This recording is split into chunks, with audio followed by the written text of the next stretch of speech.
Okay. Well, hey, everybody. I'm Mary Martin Brown. Probably not who you were expecting to be hosting today's Zoom call. It also wasn't supposed to be a Zoom call, but there's a lot of sickness floating around. So we are having to pivot today for this month's AHA. So I want to just take a quick second and sort of explain the heart behind AHA. If you've never attended one of these before, this is something that Chad and Jennifer Beasley have started this year. And it is a monthly gathering. It's usually the second Thursday of the month, where we get together. It's a completely broker blind event, basically a lunch and learn on steroids, where we are sharing and learning and really just helping each other out as agents. AHA stands for Agents Helping Agents. And really collaborating. And honestly, we need it now more than ever in the market that we're in. We all can be lifting each other up and keeping each other in the game, because it's a difficult time to be a realtor, no matter how long you've been in the business. It's just a weird time. So anyway, I will not speak very long. Just wanted to give a quick little intro. One of our sponsors for today, Melissa DiCarlo with Renaissance Bank, is not going to be with us this morning. She is under the weather as well.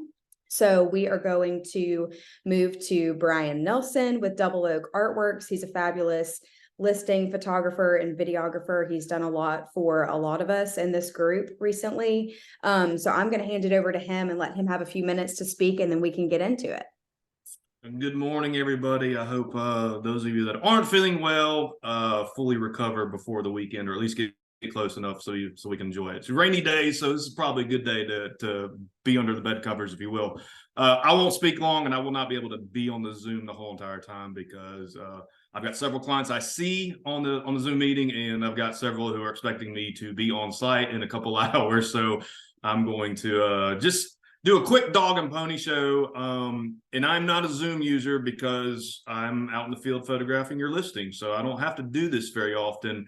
I do see a share screen button, so I'm going to attempt to do this, and all I'm going to really do is point you to my Instagram page and my link tree, which has all the information about what I do. But basically, Real Estate Media is my company, based around high quality photos with kind of a lifestyle bent, and from there, everything you would need to market a listing. So video, Instagram Reels, floor plans, 360 products, social media exposure, and hopefully coming down the pipe soon, more realtor branding type of products and services. So headshots and realtor branding, and an exciting idea I have that I'm not ready to share yet, but I might be looking for some guinea pigs down the road. But anyway, I'm going to attempt to share a screen. So let me know if I'm embarrassing myself. This is your chance to potentially get some faux pas. Here it is. Did it work? You see it? There it is. There it is. All right. This is my handle. It's Brian for Double Oak Artworks, B4DOAW. And you will just see, you can scroll on down. Please follow me. Please message me. Please reach out to me if you have questions about products and services. But I post examples of everything I do. So one of the things after the photo shoot, if I see when the listing goes live, or I see y'all tease it on your social media, I'm putting it on mine, and I'm tagging you, and I'm mentioning you, and I'm doing the agent and the broker, so that way we get kind of some cross marketing, if you will. And I get feedback all the time about how wonderful, and this is not me bragging, but how wonderful my Instagram feed is, and people love just kind of going there to shop houses instead of sometimes MLS. So please feel free to follow me and take some time to just kind of look at stuff. And if you have questions, please feel free to call or text. I do text really well.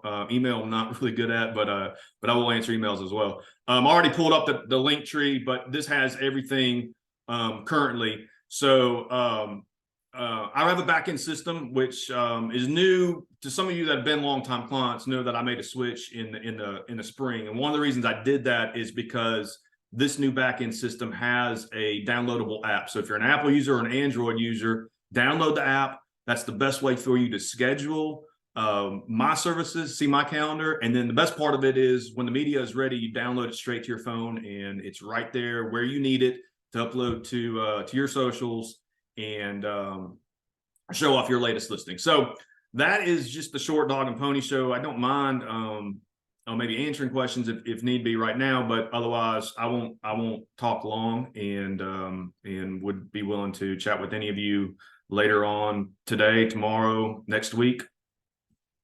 Brian, how broad is your service area? I know we got a couple people on here a little bit outside of the Birmingham market. The Millers, team Chris Miller and Chris Nolan are in Tuscaloosa. How far do you go? I was in Talladega on 2 jobs yesterday. I go where I'm sent. If it's kind of out of greater Birmingham area, sometimes I got to work on some logistics. So typically what I try to do is I try to make that the first appointment of the morning.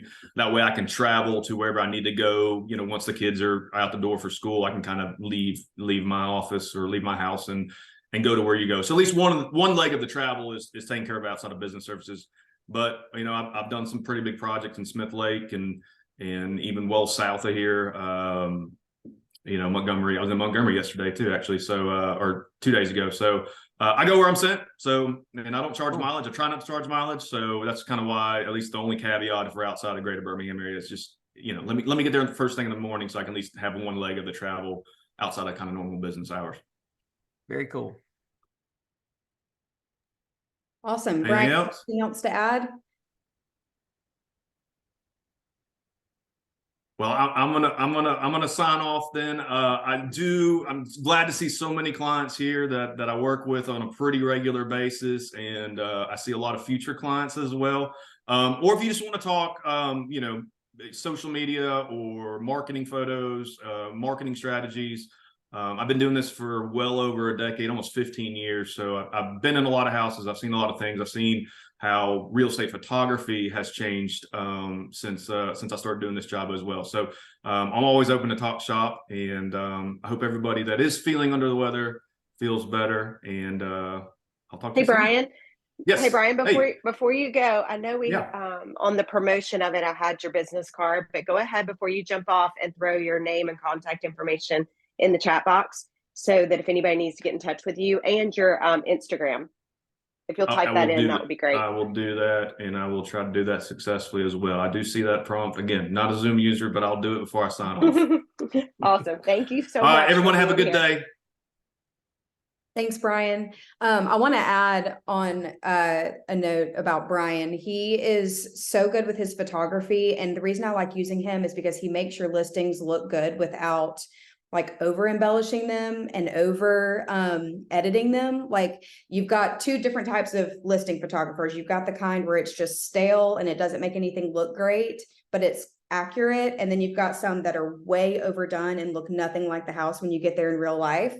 And Brian really strikes that balance of making it look good without overdoing it. And so anytime he's done my listing photos, my sellers have always been blown away. Like, is this my house? This looks so good and so clean. So he's really great about that. And I love using him for that reason. So anyway, without further ado, we will get into today's message from Meredith Jones. If you don't know Meredith, she owns Ally Property Inspections. And she really is just a wealth of knowledge in all things real estate and business. But today, Meredith is going to be helping us with how to write a foolproof inspection repair request addendum to really protect your clients and to make sure that you are utilizing the right terminology and the right formatting and really being the best advocate and representative of our clients as we possibly can. So I'm going to hand it over to Meredith. And if y'all have any questions, you can type them in the chat box or raise your hand or however you want to handle that. Meredith, I did make you a co-host, so you should be able to share your screen. Yep, I can. I will do that in just a second. Thanks, Chad. All right. Well, thanks so much for being here, everybody. I'm Meredith Jones. I'll give you a little bit about my background because there are definitely people here I don't know. So you can see how I got to teaching classes about writing repair requests. My business partner and I started back in the real estate world in about 2004. We rehabbed houses, we built houses. 2008 happened and building houses was not a good idea for us financially at that point. So we started a construction company that primarily did insurance claim repair work. State Farm was our primary client, and they would send us out to inspect about 1,000 homes a year and then fix the ones that were eligible to be fixed. And that's how we got into home inspecting. We decided in 2012, why were we not doing this for people buying houses since we were inspecting so many homes? So home inspections have been our primary business since 2015, and we have a location here and in Atlanta. And teaching is a really like a big passion of mine. And actually my business partner, Alan, we both have taught in the university system. So I think it's natural. I like to teach and give as much information to you guys as I can, because it makes us all better. So I'm going to use some real life examples. Every so often I'll update my classes, and I'm happy to share this. I can send this to Jen and Chad or Mary Martin. And if you want to send this out, please share it, because, you know, there's no like trade secrets here. This is just hopefully something that can help you and your clients get the results you want when they actually live in the house. So I am gonna, and by the way, please feel free to ask questions. You know, it's definitely, I don't want to just lecture at you guys. So if you have questions or comments, please feel free to make them. So let's see. No. So hopefully you guys can see this, and can you guys see my screen? Yep, looks good. Oh, thanks. All right, perfect. So I'm going to go through what I think are some like general principles to me. And of course, I understand not everybody's going to feel the same way about how to handle inspections. I will just say I'm in favor of a buyer's agent helping them as much as possible. I know some people in some agencies think they don't want to know who the home inspector is. They don't want to recommend them. They don't want to read the report. But, you know, even if it's a first-time home buyer or a fifth-time home buyer, most of them don't know that much about their houses. And I think sometimes as industry insiders, which all of us are on this call, we can underestimate how much they don't know. And so a lot of times it's really up to the agent to help contextualize what they see in the report. Yes, we can, as home inspectors, help to a degree, but really you know more about the deal than we do. So we really try to just give information that's very factual, but you know, I don't think it's for the home inspector's place to say good or bad, or, you know, you need to negotiate on this. That's something as an industry we really need to stay away from. And that's why I think that having the agents be really involved is super helpful. So just general principle wise, read the report, make sure your client does too. Every year, we do about 3,000 inspections a year, and we usually have a handful every year that will call us saying, hey, you missed something. And then we go look at the report and it's in there. And then they tell us they didn't read it, which is shocking, but don't assume your clients read it. But I really recommend that you guys read it too. And not just the summary. I mean, the summaries are great. We use that as well, but sometimes you can just get more context by looking through the whole report and then using the summary for maybe decision making afterwards. And the other thing I would say is make sure looking at the scope. You know, our inspectors try to call the client and the agent if, like, let's say we can't get access to a crawl space, to let you know that. You know, really, we need to go back at some point and have access, because if we don't, there is a whole lot of information that we cannot tell you about that house. You know, whether it's plumbing under there, we see, you know, it's a wet crawl space, all sorts of things that we couldn't tell you, or just even like the gas not being on. We've seen this a lot lately where the gas isn't on, so we can't test hot water. We don't know. Like, yeah, the plumbing works, but hopefully the water heater is going to work. We've literally had some agents just not have us come back, or the client didn't have us come back. And, you know, you find out later that there's not hot water to a couple faucets. And that's, you know, kind of unfortunate that you know, they're figuring it out after the fact. And then, you know, never hesitate to ask us what something means, you know, whether it's just not clear or it's something you're unfamiliar with. I think most home inspectors would be happy to talk to you about it, or your client. So I just think that that's a underutilized thing as well, as just asking. So another principle I would say is don't just copy and paste. If you're a Mac user, you know what those shortcuts are. It's a fine place to start. Totally legit place to start. However, inspectors don't write reports in a way to ask for the repair. There's probably languaging that is being left out that would benefit your client to include. And we're going to go over those examples, but I see a whole lot of copying and pasting, and it does not always give good results. And I didn't mention this. The reason we know this is because we offer our clients a free reinspection of repairs. We've done that since day one because as contractors, we knew even our good subs didn't always finish their work. And sellers don't tend to finish their repairs. We've seen blatant examples of where they didn't do any of it. They didn't do 40% of it, or they just weren't made right. So I definitely think that that's something to consider. That also invoices, receipts don't really tell you whether something was done correctly or not. So I didn't put that in here, but that's just my 2 cents, whether it's something that's offered to your client in their inspection or whether they're going to pay the inspector to go back out. It's worth it to pay. Because I would say right now we're seeing close to 80% of our re-inspections, they're not done. The repairs are not complete. And that's an astonishingly high number because they know we're coming. So just something to keep in mind. If we say that you need a specialist to look at something to further determine the scope or full range of problems going on, really consider doing that. There are times where we're limited to how much we can do. The HVAC system is a great example. You have to be licensed in HVAC. We cannot disassemble the unit to the same extent than an HVAC company can. If there's an electrical problem, we may not have found all of it. There may need to be some other testing, maybe some taking things apart by an electrician to understand what all needs to be done. So I think a lot of times that gets skipped, and I understand the due diligence has been super, super short in the last couple of years, but I'm hoping that we get more to a normalized due diligence again, because really your buyers are being shortchanged by not having the time to bring out some of the specialists when they need them. It's not every time, but sometimes there are. So those are kind of some of my general principles that I think it can help if we use those as our starting process, that the repair requests will get easier. All right, so we're going to use some examples.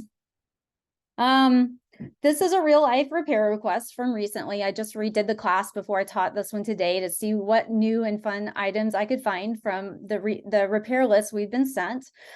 So this is HVAC, and HVAC is probably one of the more problematic ones we see written over and over again. So in this case, if you're not looking at the screen, I'll read it. It says HVAC repair items noted on inspection report. Seal line set opening, which is a little odd how that's said, but system cleaned and examined, install air filter, system improperly cooling. Does this feel like a really well crafted repair request that's going to be clear to everybody? Probably not. For one thing, having it cleaned and examined, what are the downfalls if you just write cleaned and examined? Anybody ever come up against that before? They may just clean it themselves. Yeah, or get Uncle Bubba to do it. They could get Uncle Bubba to do it. They didn't say that they wanted a licensed HVAC professional to do this, which in the state of Alabama, as I mentioned, to touch most of the very most important parts of the HVAC system, you have to be licensed. So that's missing in this. But what if, even if it's Uncle Bubba, what if they find more problems that we couldn't find because we aren't able to thoroughly examine the unit like an HVAC technician is? Would we not want those fixed? Yeah, So, they're only supposed to examine it. It doesn't say fix it. 100%. And Joel, you'll probably laugh, but I have an example of in Atlanta where an agent in Atlanta, they wrote just the items we could find. And there were more issues, and all they did were the 2 items she listed. So I'll show you all that in a minute. But literally, there are a few other things that you could consider. So I got this from an agent actually in Atlanta talking about how do you kind of do an all-encompassing HVAC request, because truly your inspectors are not going to be able to tell you everything that's potentially wrong. You have a refrigerant leak. Well, your AC may be cooling perfectly fine right now, but in 2 months, you may realize you're out of coolant because you've had a leak that was not detectable at the time of the home inspection. So here's some catch-all phrases I kind of like, and you can choose, you can edit them however you like it, but seller to have qualified licensed HVAC technician verify in writing that the HVAC is in complete, safe, and working order before closing. So if it's in complete, safe, working order, that should mean that they would repair anything. But if you want to be even more specific, you could say seller to have licensed, I have a typo in here, but seller to have licensed HVAC company clean and inspect the HVAC systems, seller to repair any issues found during the HVAC inspection. So combinations of that or one or the other, I think need to be in there pretty much anytime you're going to ask the seller to do anything with the HVAC. However, just like, because this is a buyer beware state, especially if I am going to buy a house, I'm doing my own HVAC inspection. I am not going to ask the seller to do that, because you can get a $50 HVAC inspection that Amen. doesn't tell you anything. Chad, have you had that Yeah, happen? well, I mean, if you leave it to the seller, they're just going to call, whoever they've got a Groupon for, or, whatever, and just get somebody out there that may not even know what they're looking at, or they get some friend who, I've seen that before where, they've got a friend who works for UAB that works on HVAC stuff or something, and he looks at it and gives them something in writing saying everything's okay when it's really not. 100%. Yeah. So this is just this is my tip to you guys. And I know sometimes buyers are definitely, they're putting a lot of money into the house even prior to buying it. But I really, really believe these are expensive to replace, especially if the house has multiple units. You can be looking at tens of thousands of dollars if you're having to do replacements or serious work on them. So if it were me and I'm buying a house, I'm getting my own HVAC company. Some of them get so forensic, they're there a couple hours, they're going to open up the ductwork, which that's a whole nother class. I could teach about how bad ductwork, how dirty some of it is. So, those are the kind of differences where somebody just kind of looks at the filter, does a little testing and leaves, versus takes the unit apart, cleans it, thoroughly examines, tests it, and gives you a real report about the condition that it's in. So that's my 2 cents about that. But this is the funny one from Atlanta. This happened a couple years ago. It was on a flip, and what we had in the report that we could see, there was no furnace vent installed, and the condensation line was not installed. And then also, we didn't operate the system too because it wasn't installed at the exterior unit wasn't installed. So what did we know about the unit? Honestly, not a whole lot, because we couldn't really run it. We could see some obvious signs, right? So the agent simply put to have the furnace vent installed, the condensation line installed by a licensed HVAC technician. When our inspector went back on the reinspection, they had done exactly that, and the unit still did not work. I'm sure those things can get worked out, but they had done what the repair request said. So that's where I said sometimes getting in a hurry and copying and pasting doesn't always allow us the time to stop and think okay, wait, what else might we be missing? What do we know about this particular thing? What do we still need to know? And that can really help a lot. I think that's my only other HVAC example. No. Yeah, that's just saying, what do you think we saw during the reinspection? And it was, not much was done. Does anybody else have any questions about HVAC? That's kind of like my sermon on HVACs. I think it's very important that everybody sort of find a trusted HVAC person.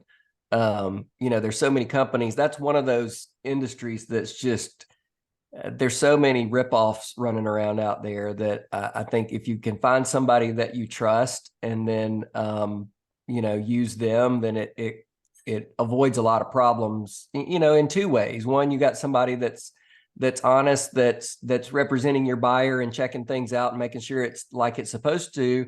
But it's also not somebody that's going to go out there and when it only needs a $50 a $50 part replaced, they're recommending a new unit. So it's, in my experience, it's been very valuable to have a trusted, honest HVAC guy that I can send out when I need to.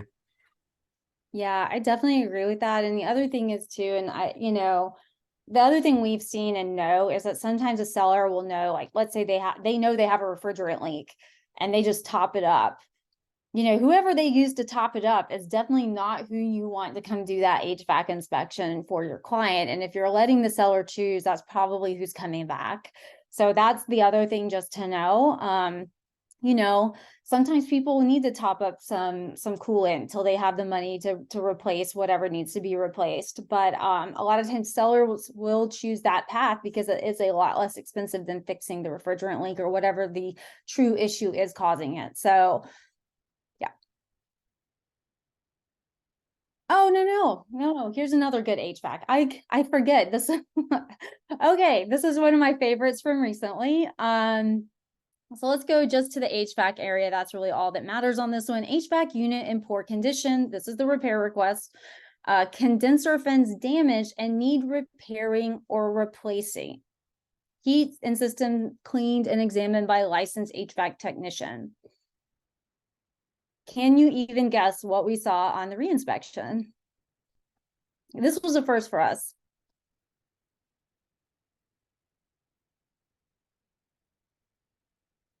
All right. So this was fun. So the seller did replace the condenser fans and they replaced it with another used unit that was 30 years old. And I cannot make this up. So I guess now you need to know that, like, if you're talking replacement, you need to say whether you want a new one.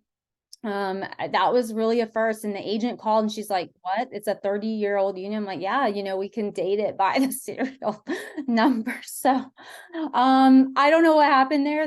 I hope they could work that out, but, yeah, that's the first time we've seen that. They sure did replace it.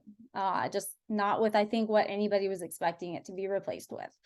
So I think the theme of the day is to not leave anything up to interpretation. We've got to get so precise with our repair requests that there's no gray area there. And we, like you said, I mean, a lot of us just get in a hurry and we're copying and pasting, and there's so much left for interpretation. And one side thinks one thing and one side thinks another. And if we write these things a little bit better, then we don't have that to deal with.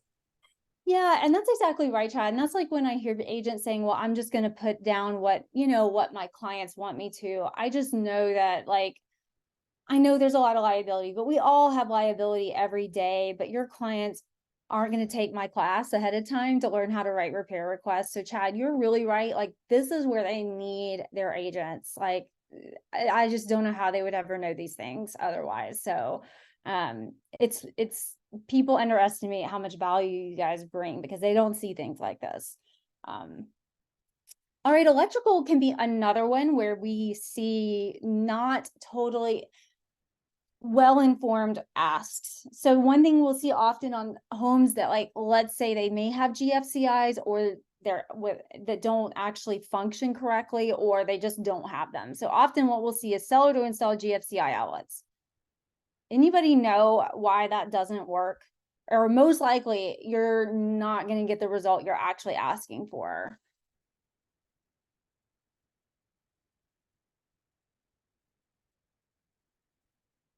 So there can be a combination of things. And I did put a link here about GFCIs. It's a more complicated situation than just one thing. This is why your electrician really needs to come out. This could require a rewire. It could require the house being grounded. There can be more than simply, most of the time, it's going to require something more than sticking a GFCI outlet. I can install one, but that doesn't mean it actually functions like a GFCI, which is meant to protect our electronics and our homes better against, like, lightning strikes or power surges. So yes, I can go put GFC outlets in my bathrooms and my kitchen, but if I don't have a 3-wire electrical wiring in my house, or I don't have, grounding, it doesn't actually work. So this is kind of where you may need an electrician to actually look to see what is the actual solution, instead of just saying, install these GFCI outlets. This example underneath it, where it says replace solid aluminum branch wiring with copper, replace ungrounded outlets with GFCI outlets, it's a lot closer than I've seen in a while, but I still would have preferred they had an electrician come out, and I know they didn't, because they're copying and pasting from our report, because they're referencing the report areas. I still think it would have been helpful to just have an electrician tighten that up a bit. That's my opinion, but definitely don't just ask the seller to install GFCI outlets. You won't be happy, probably. Maybe they'll be good sellers and do what's needed, but a lot of times they're going to go to the store and buy GFCI outlets and swap them out. And they'll have done what was asked. So electrical can definitely be an area where you're going to want an expert to come out and give you a full scope of what they're looking at. The other thing is too, by the way, if you don't know this, if you've never lived in an older house, my very first house in Birmingham was built in 1949, and there was at least 2 or more different types of wiring in that house. And you would say, well, your home inspector is going to be able to find that. Well, maybe, not always. And so there again, an electrician is probably going to take outlets and things apart to really see what kind of wiring is in most of the house. Because sometimes you may have aluminum running in a couple rooms and copper in others. It can be really, really hard to know until you have somebody kind of taking some things apart and looking a little deeper. So HVAC, electrical, probably ones that you want to bring out an expert for. Roofing is another one. Roofing can be super tricky. Does anybody have already a process for how you ask for roof repairs or replacements?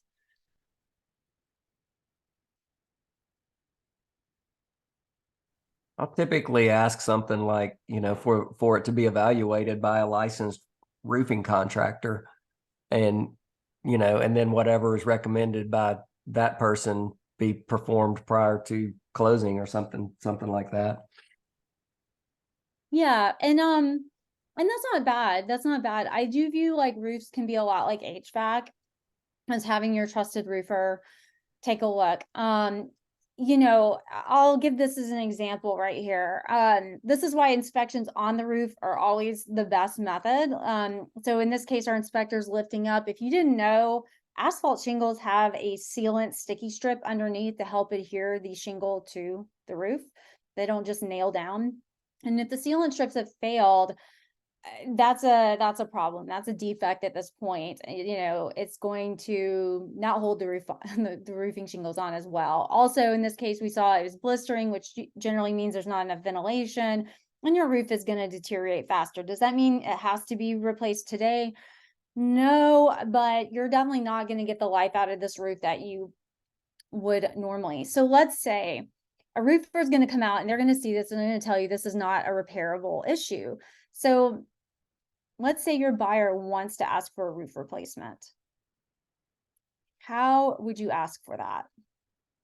And assuming the seller has to do it, because sometimes I know the seller has to do it. I know sometimes you can potentially ask for money in escrow, but let's say in this case, the seller actually has to do it before closing. How would we ask for that and make sure they're going to get what you're wanting? Any ideas? You could just write up, for, I mean, I like, I like for it to be from a roofing company of the buyer's choosing, if we can get away with that. Because I don't really like leaving that up to the seller, because they're going to use the cheapest possible, person. But I think in this case, the smart thing to do would be to write up for, for the roof to be replaced by a licensed roofing contractor, with all existing roofing to be removed prior to the new roof being installed. And So that's getting close, and that's getting really close. So I'm kind of the thought with you, Chad. If I have a favorite roofer that I trust, this is kind of a trick question. I would hesitate to write very much about it and reference what the scope of work as that my roofer writes. So if they were coming out and they're doing the replacement, we're basically using their scope of work, referencing that, like this roof has to be replaced according to these specifications, because there's a lot to replacing a roof. You know, how many pieces of bad decking are roofers going to allow? That's often something they'll give a couple pieces of bad decking, but unless you're specifying you want it all done, you know, that can be kind of a gray area. Do you want, what kind of underlayment do you want? A lot of people use ice and water shield.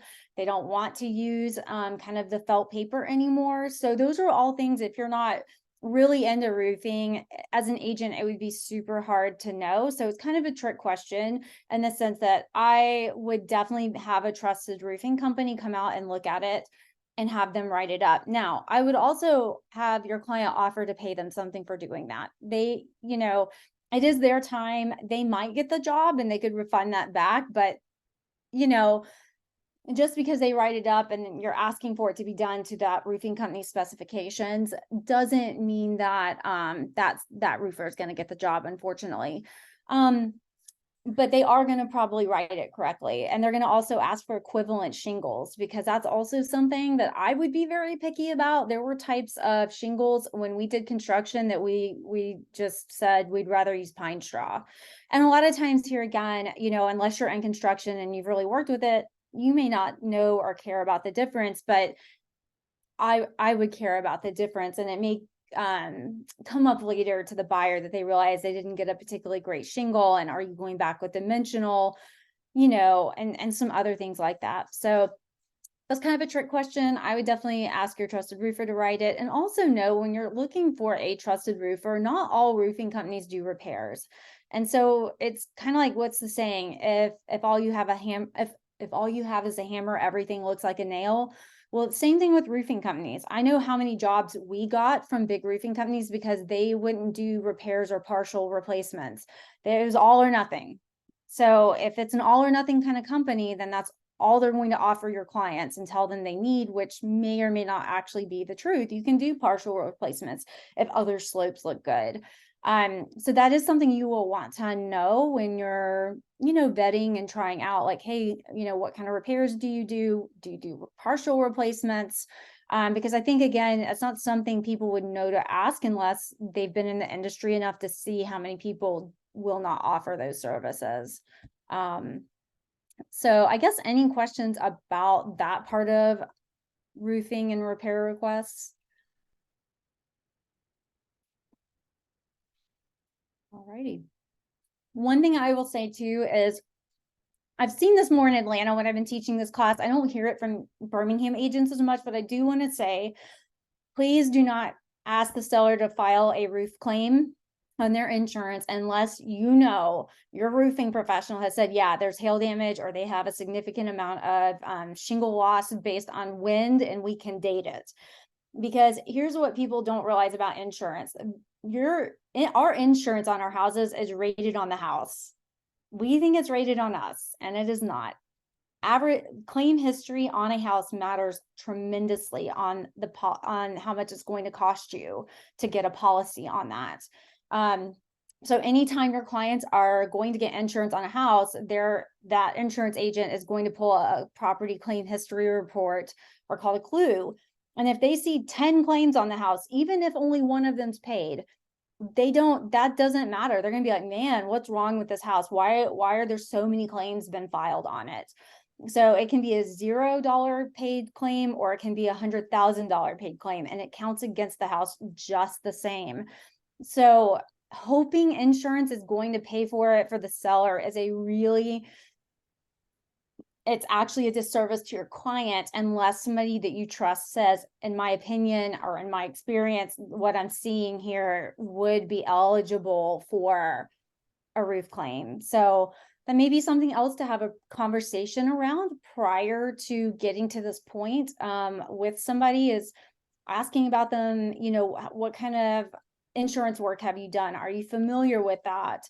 Because if this comes up, would you be able to help us handle it? Now, some cases I see where when this does happen, the seller will get the insurance money and people hold it in escrow and then the buyer do it. So I know there's a bunch of different ways to do this, but just the bottom line is like, don't just tell the seller to try to make the claim, because it really is going to actually hurt your client if it's not a paid claim.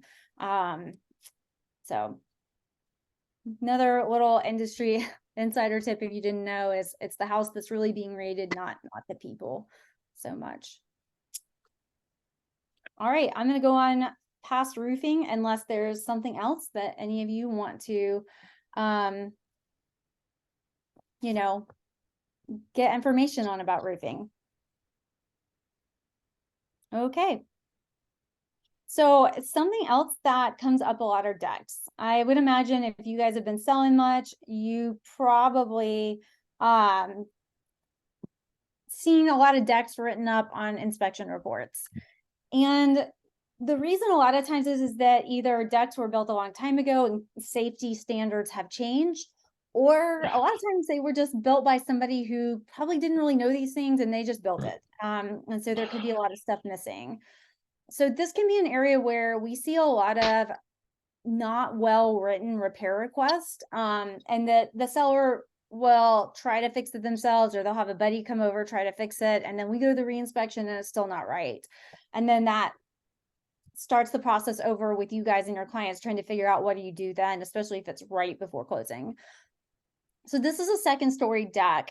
So let's just talk about what would we do if this were your client. The top of the post underneath the deck do not appear to be adequately fastened. Recommend fastening the deck support post to the footings, which that means, wow, it's basically free floating. And the right side of the deck is not safely attached to the house. So what is some additional language that we could add to get a better result for the client? Any ideas?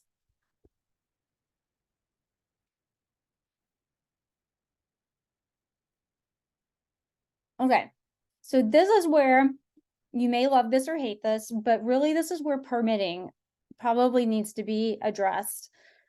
So anytime you have something dealing with health and safety or structural, really permits should be pulled. And building code, trying to cite that is not helpful, because cities and counties can change their building code literally anytime they want to change it. So you trying to guess at that is not helpful. However, if you require the repairs to be permitted and inspected by the city or the county that's over that property, would save ourselves a lot of heartache on those re-inspections where we're like, yeah, I mean, they attempted repairs, but they're still not correctly done. So let's talk about permitting. If this were my sample repair request, yes, I could ask for the specifics, but some of the languaging I would add would be making the repairs according to current building codes and safety standards by a qualified carpenter, which, by the way, we'll talk about does not mean anything. Qualified carpenter, it can be a handyman, but you're still, the big thing here is you're asking for the permitting, and then permitted through the governing municipality or county. Because generally the county and the city will actually do a decent inspection on this before signing off on the permit. So like I said, it's not uncommon for us to go back out on a deck inspection and not see it done properly. Anybody ever had an issue with the county or city making you redo work? I don't know if anybody's encountered that. I've talked to a few agents around that have encountered it on their properties. Here's the other thing to know. In my experience, City of Birmingham, unincorporated Shelby County are places I do not want to be doing a lot of work unpermitted. And here's why. They don't care who did it. So if it's the prior homeowner who did this deck, unpermitted, it's not safe, or they did a basement, they finished their basement, they didn't permit it, those places will make you redo it, and they don't care that it wasn't you that did it. They will make you tear it out and do it again, especially if it's not to code. If it is a finished basement, they can't tell whether it's done to code. So the only way to know that is to tear the drywall out. So I think that we a lot of times just assume it's not a big deal to not pull permits on certain things, but I'm just telling you that a lot of places are cracking down on that. We ran into that when we had people hiring us to finish a basement. They had done some amount of work, and then when we would go to pull our permits, Shelby County would look at our scope of work and they're like, well, when was this other stuff done? I'm like, well, we don't know. We're just the contractor.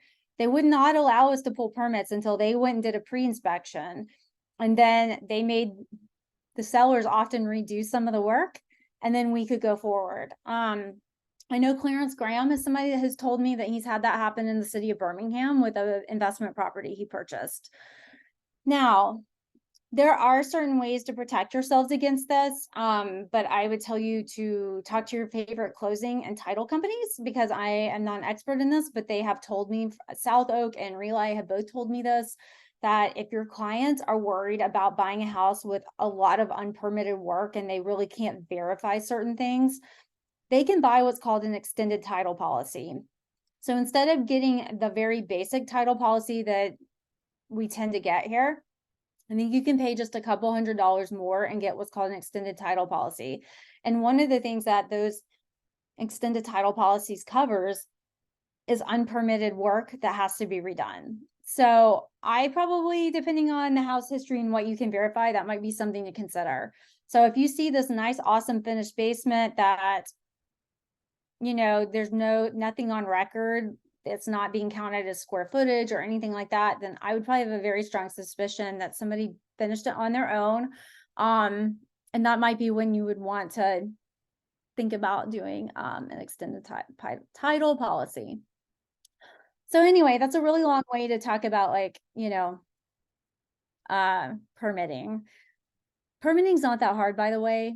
City of Birmingham will usually take you 2 days, but this is not hard, nor is it expensive. And if I were asking for these repairs, I would absolutely be asking for it. So any questions about that around decks or permitting, I guess?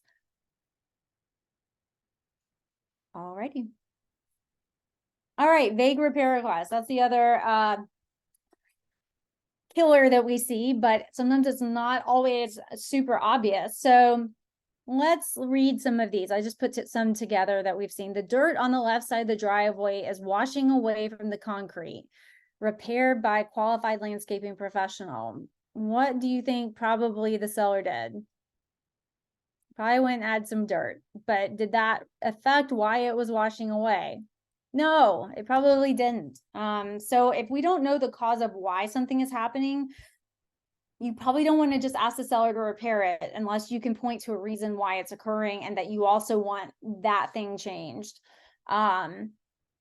Let's see, there's a moisture stain on the baseboard of bedroom 2. Evaluate repair by qualified contractor. What do you think they did on these old moisture stains? Covered it with kills. They put some kills and some paint on it. Absolutely. Do we know what caused the moisture stain or whether it was active? No. The water coming through the wall behind it. Absolutely. Moisture is really one of those that you want to be very, very specific, either knowing like that thing has been fixed and it's just a moisture stain. But if we don't know for sure it's been fixed, we need to know why. We don't want them just to go paint it and then 3 months later it's showing back up for your client and now they're realizing like they actually have a significant issue to go fix.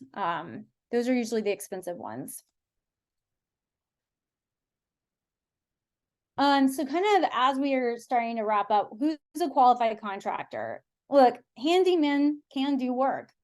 There are, the state of Alabama does license subcontractors now, but I don't actually know what that entails. To be a licensed home builder, you have to take testing and things like that. To be a licensed roofer or subcontractor, licensed, painter, I don't know what qualifications that means they have.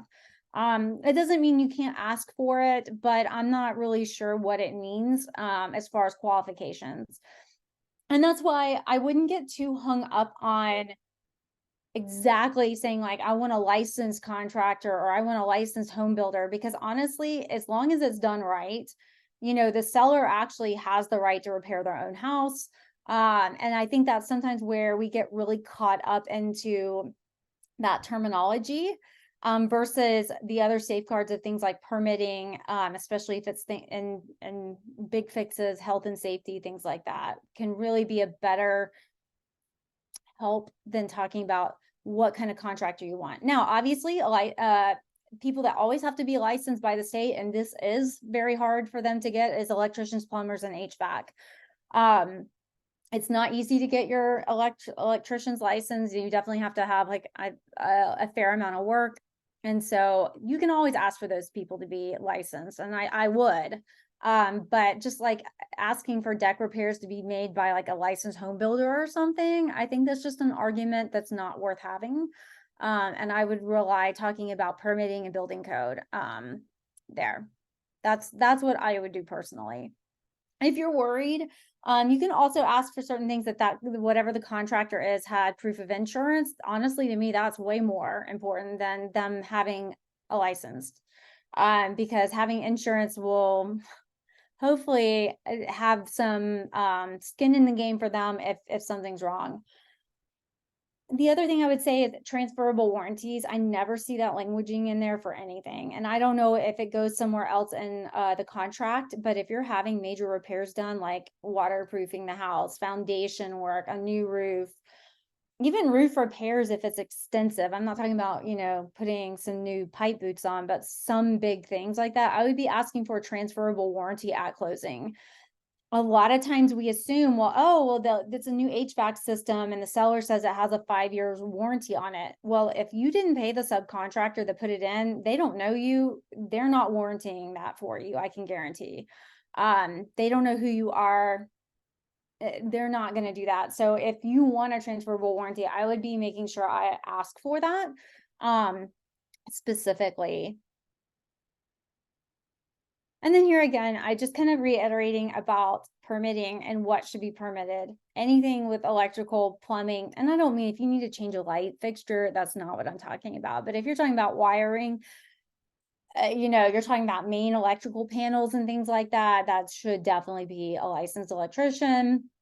Plumbing, especially if you're talking about working with gas. And a lot of times we see people who do their own plumbing work install the wrong types of pipes and other things, because I guess they find it on YouTube, but they don't know that that's not really the way things are done anymore.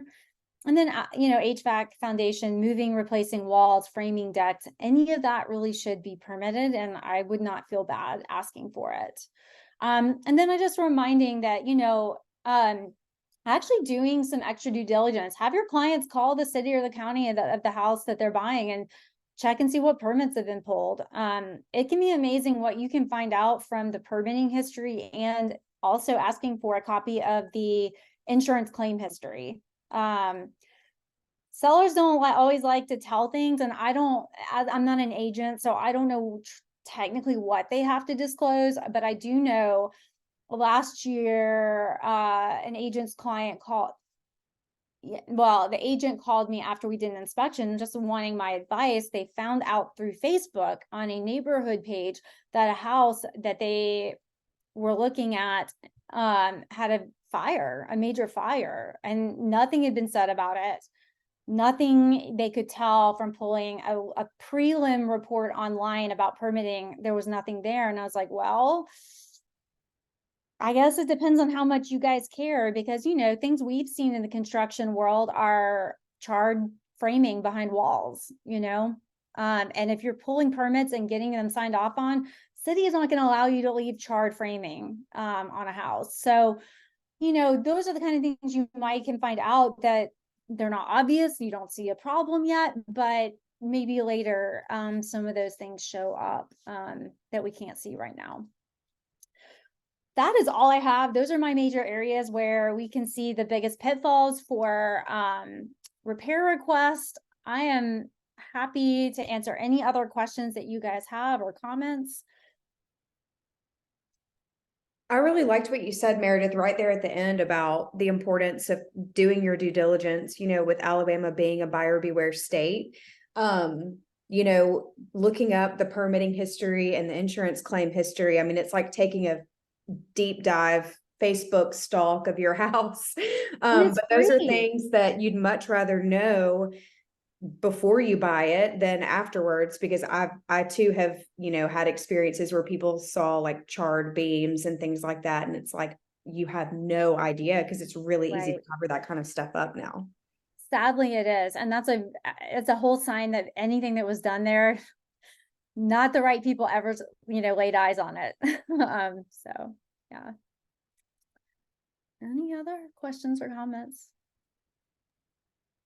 Well, all I right. think Well, that this is just a good reminder of just that, that we do have some responsibility as buyers agents to really make sure that we're honing in on it's another way of protecting our buyers, of making sure that we write these things well, that we're conveying the message that the buyer wants to convey of what needs to be fixed, instead of just throwing out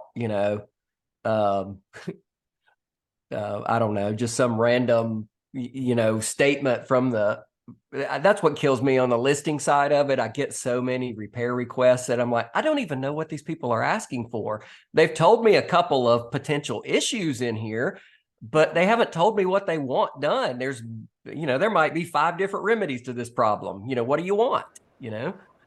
well, and that's exactly right. And I mean, a lot of us, like, a lot of inspectors, us included, we have a repair request builder built in our software. And that's why I say, like, it's fine to start there, but generally language is going to have to be added, which of course, all of those repair request builders that I'm aware of are editable. So they need to be edited if you're going to use that, or if you're copying and pasting and putting it onto some other sort of document, is be specific as much as you can. And I will say, just, I think most of us probably know this, but just in case, just sending the summary page of the home inspection over as an email attachment is not a formal repair request. It has to be in writing, signed by the buyer, for it to be a formal request of repairs.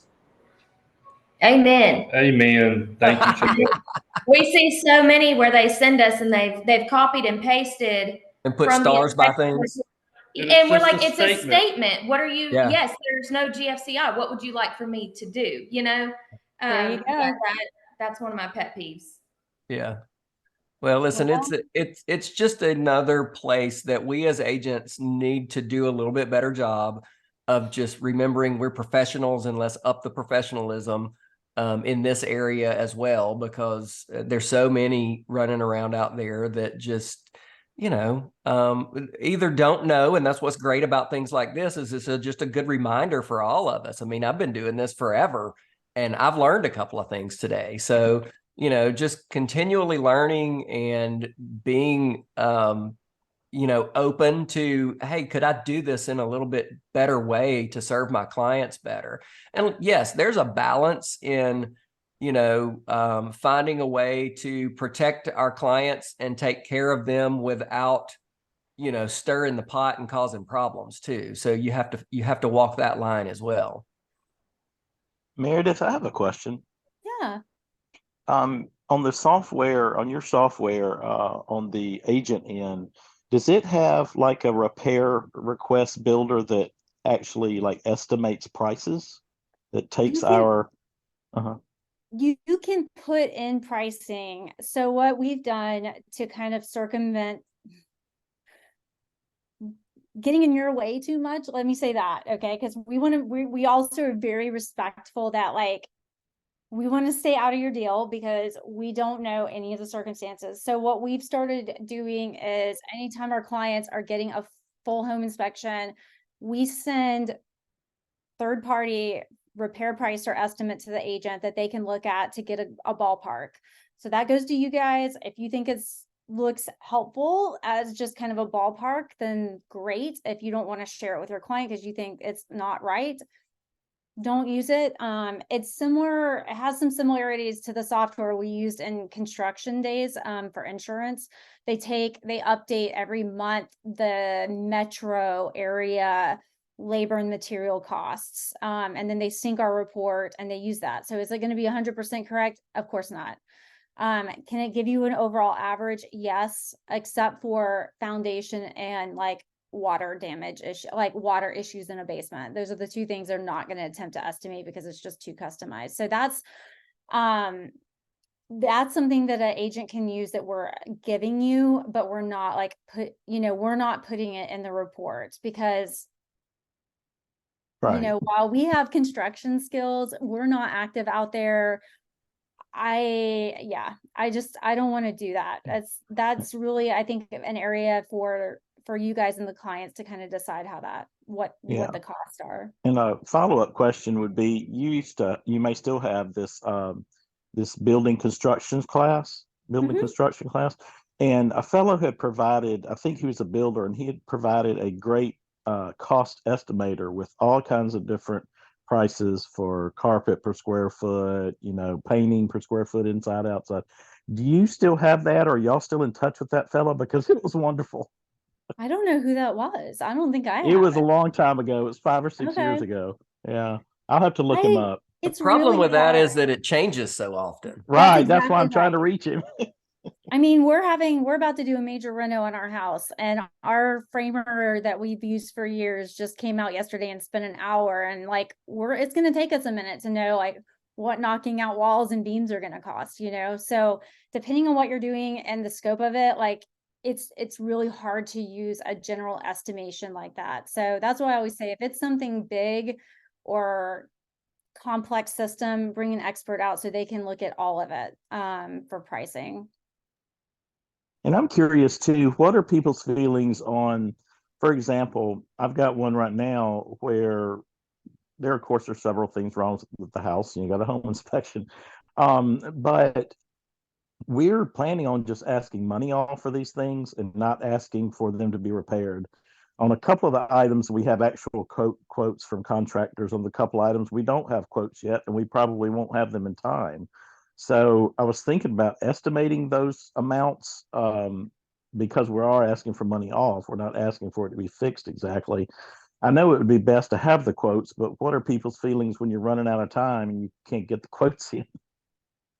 I mean, you could either ask for an extension or, listen, it's all about what your buyer will accept, so what your buyer is comfortable with is what rules the day. I mean, if they're comfortable with going off of some estimates and taking a credit toward closing costs or money off of the house or something like that and moving forward, and then they take care of it after closing, whatever that number is that makes them happy is all that matters.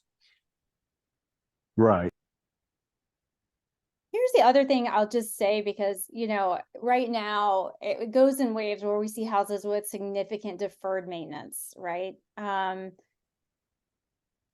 If more sellers would do a pre-listing inspection, a lot of this just wouldn't come up.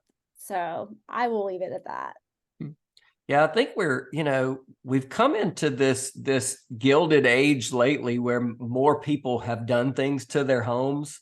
If you back up to, oh gosh, the 08 through 012 period where nobody had any money to do anything to their house and no house was painted and all the roofs were bad and all the stuff, because people were barely hanging onto the houses anyway. So we saw a whole lot more deferred maintenance back then than we do now, I think, widespread anyway. Yeah, and I think it goes back to what materials are on the house. So like example, we had an agent that was upset because there was a lot of rotten wood on a house last week, and the house looked good from a distance, right? But it had wherever it was not brick, it had like a masonite type siding. Well, that type of siding it's gonna be to keep it painted and not having water damage. And there was a significant amount of it all over the house. And I just told her, I said, I get it. I mean, we're not trying to.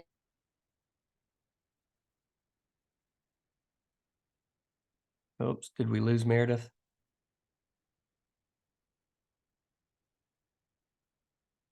No, at the beginning she dropped out because her internet went down. Okay, I'm gonna pop on here really quick. I don't want to scare y'all. We kept our faces off. Oh, there she is. You're back. We lost you, Meredith. Oh, sorry. I don't. Oh, she froze again. Froze again. I was just going to share real quick. If any of y'all, there's a lot of names I don't know on here, which is really exciting. I got pushed out on social media and through Meredith. if any of y'all on here are interested in our in-person AHA events, either put your name and number in the chats and I'll make sure to get you the invite. I just do an Eventbrite that typically it's in person somewhere so that you can join us. But I like this Zoom today too, so we may do some more of this also. But I'm going to put my name and phone number in the chat so you can directly text me if you want to get added to our AHA information list. But excited to see a lot of new names and numbers. Hopefully, Meredith, they'll be back to finish up in just a sec. I am back. I don't know what is going on with my internet today, so sorry about that. But any rate, no, I'll just finish up by saying knowing what materials are in the house that you're listing and what their trouble areas may be determining whether you want to have the seller do a pre-listing. If it's something like it looks like it's a press board siding like a masonite, unless they just painted it and replaced pieces, probably the inspection is going to come back with a fair amount of that kind of stuff. So that's it. So I will say, most, some of you are probably sitting here going, how in the world am I supposed to know all of this stuff? I came up in an era before brokers got scared of their own shadow and started telling us not to go to home inspections. I think there's a lot of value in going to home inspections. You hear what the home inspector has to say. It makes it easier to convey what the problems are. And you learn a lot about the materials and the problems and how to fix things. And you just absorb a lot of information. So for what it's worth, that's just my 2 cents, that I think that there is, even if you just go at the end for the summary and them to point out the things that they found, it helps you to convey what the problems are to the listing agent, and 2, it just helps you learn a little bit more. If you hadn't been around this a lot and you just don't understand things, go to the home inspection. You'll learn a lot, but don't get in the Agents way. in Georgia Don't get a do. pest. Yeah, agents in Georgia do. So it's normal for them to Yeah. come to the inspection at some point.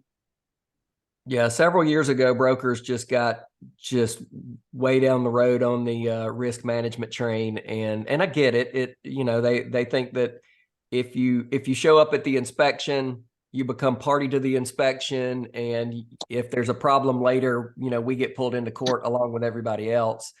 And listen, there's risk management that we can do in every area, but we can also risk manage ourselves out of a job, is my thoughts on it. A lot of times, there's risk in everything that we do. So you just take those calculated risks and decide how can I best serve my client? Because if you keep thinking too much about the risk and then you end up not doing anything for your client, well, they're never going to call you back. So that's just my 2 cents. All right. Well, thanks so much for having me. And y'all are welcome to contact me anytime. And like I said, I'm happy to share the presentation with Chad and Jen, and then they can share it with all of you. Perfect. Thank you so much, Meredith. Yeah, my Yes. pleasure. Yes, thanks. All right, bye-bye. Yeah, have a good one. Anybody else got anything they want to share, or anything exciting going on out there? We're about to type a repair request and we've got flying squirrels in the attic. Sweet. And carpenter bees eating the siding. So that's fun. So your repair request is going to say something about BB guns and fly swatters, right? Yes. But it's not going to say seller to install GFCIs like I typically do. I'm going to reword it like Meredith just told us to. Cool. Yeah, I think there was a lot of good information in this. I picked up a couple of good pointers myself. Yes, that was a good one. Well, if nobody has anything else exciting to share, we'll shut it down. I appreciate all you guys jumping on today and pivoting with us as we're half of us are under the weather. Yeah, I thought it was great. It worked out really well. It's good to know that this is an option if we ever do need to pivot again. Yeah, it worked out good. All right, guys. Thank you so much. I want to say thank you to Mary Martin for being willing to jump on here and take the lead, because no problem. Y'all go back to bed. Nobody wants to see my swole up face. Y'all get better. Have a great day. Thank you. Bye. Bye.